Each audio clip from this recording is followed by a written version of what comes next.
Have you ever wondered about treating scoliosis with core strengthening?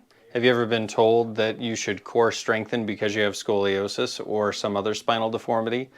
It's a common question that I get here at Align Therapy. I'm Dave Butler, and today we're going to talk about core strengthening, its uses, and I'm going to give you 3 ideas on core strengthening to help your scoliosis and help the pain that may be coming from the scoliosis.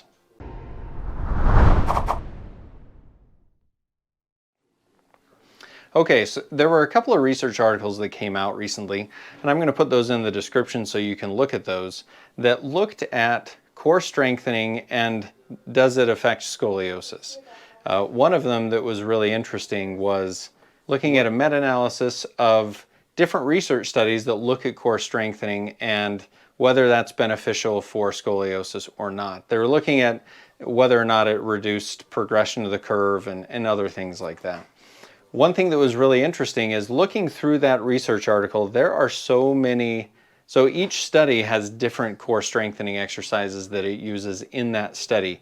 I did not see many studies that were consistently using the same core strengthening exercises. So which core strengthening exercises should you do if you're doing core strengthening because you have scoliosis or another spinal deformity? I want to show you my top 3, and I saw these in multiple research articles in that systematic review that looked at which core strengthening, it didn't actually look at which core strengthening exercises were the most beneficial.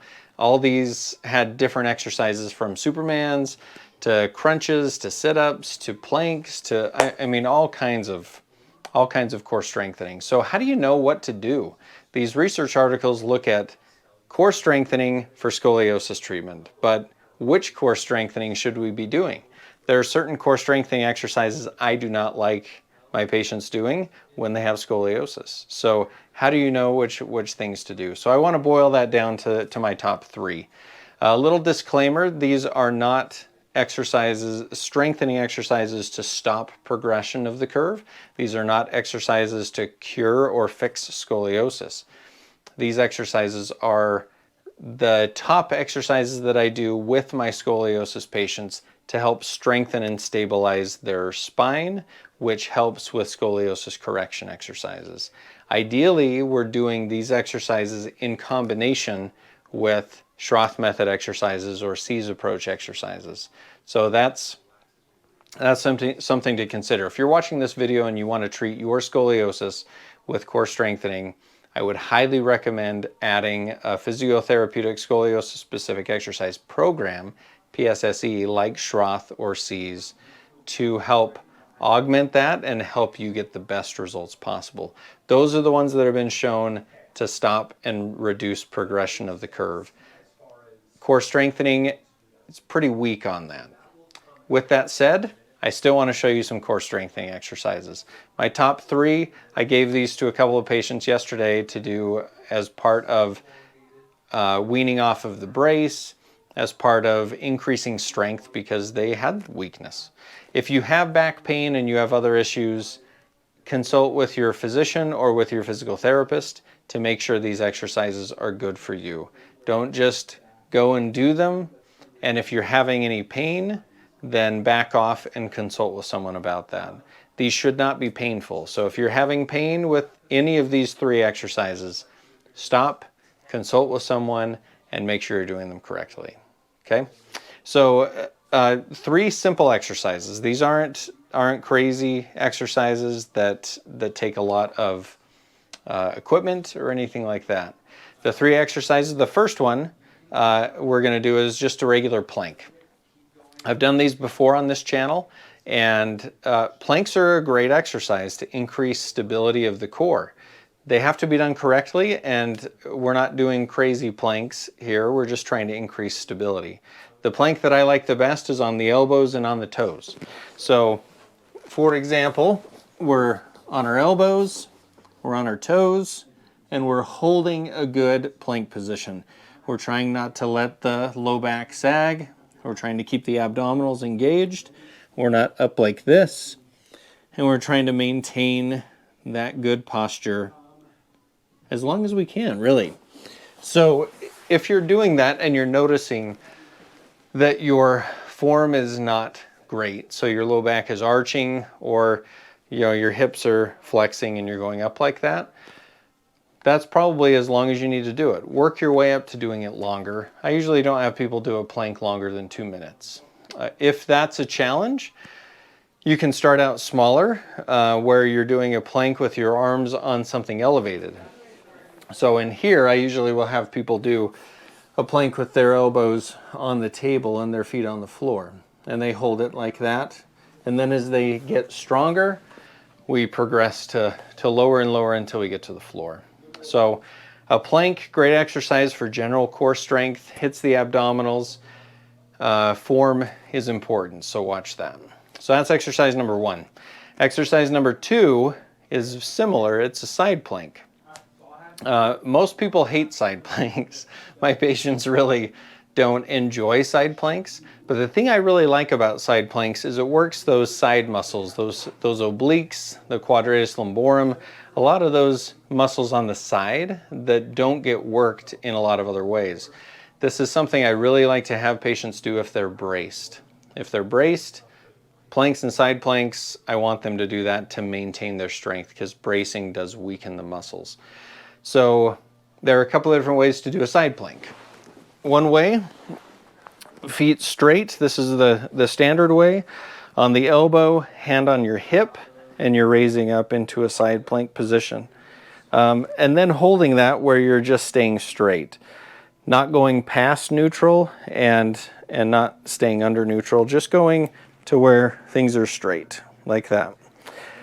With a lot of my patients, that's kind of easy, and so we will progress to hip dips or plank ups, where you're here, you're going up, you're going down and up, trying to keep that control nice and stable.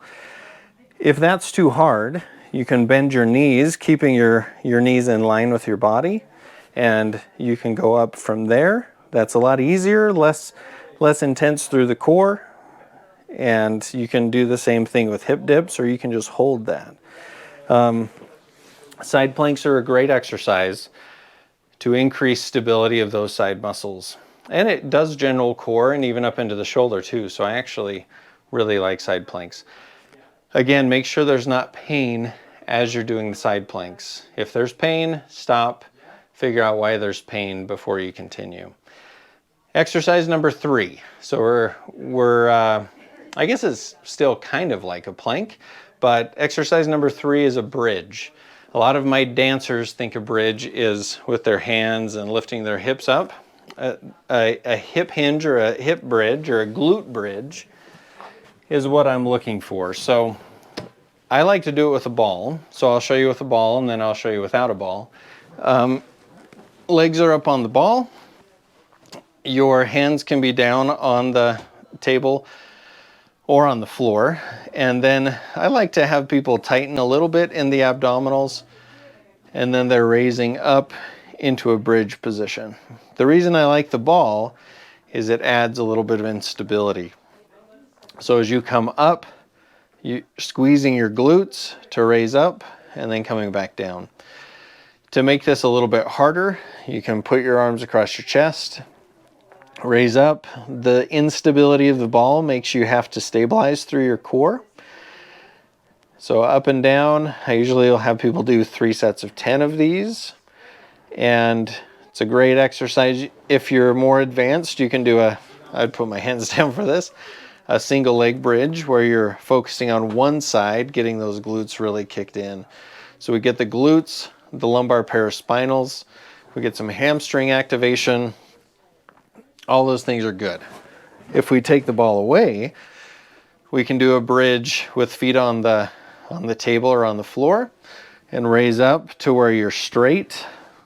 And again, tightening the abdominals, squeezing the glutes, up and down. Not going up to where it's painful and not going past neutral. So that's how I would progress a bridge. So there you have the 3 exercises. Planks, side planks, bridges.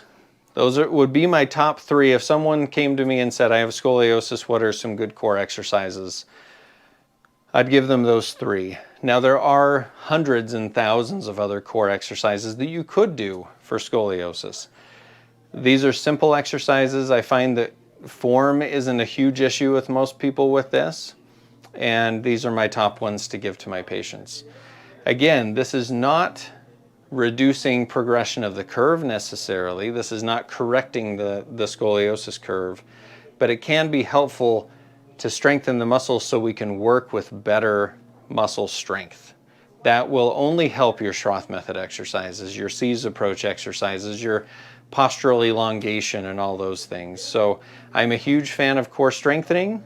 I'm liking that there's more research coming out about core strengthening and about the benefits of scoliosis. So hopefully that was helpful. If you haven't subscribed to the channel, subscribe to the channel so you can see other things to do. If you're someone with scoliosis or you know someone and care about someone that has scoliosis, feel free to share this video, and hopefully it was helpful. We'll see you next time.